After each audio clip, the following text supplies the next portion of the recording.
शिवसेना मंत्र्यांची नाराजी, अधिकारांवर गदा येत असल्याची मुख्यमंत्र्यांकडे तक्रार। शिवसेना मंत्र्यांनी मंत्रिमंडळाच्या बैठकीत तीव्र नाराजी केली व्यक्त। त्रिवेणी संगमावर मध्यरात्रीपासून स्नानासाठी अलोट गर्दी। माघ पौर्णिमेच्या मुहूर्तावर प्रयागराजमध्ये भाविकांचा संगम। 50 लाखापेक्षा जास्त भाविकांनी केलं पवित्र स्नान।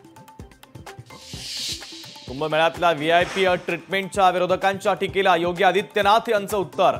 ज्यांनी आयुष्यभर व्हीआयपी ट्रीटमेंट घेतली नाही ते नकारात्मक वातावरण तयार करतायत।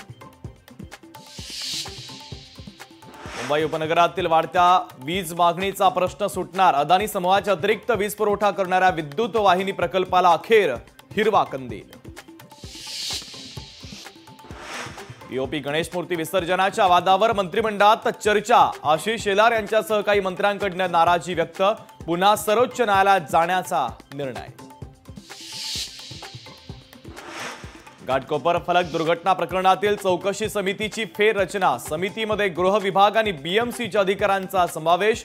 उच्चस्तरीय चौकशी करण्यासाठी समितीला 31 मार्च 2025 पर्यंतची मुदतवाढ। जम्मूमध्ये एका कॅप्टनसह 2 जवान मंगळवारी नियंत्रण रेषेवर शहीद। दहशतवाद्यांनी स्फोट घडवून आणल्याची लष्कराची माहिती।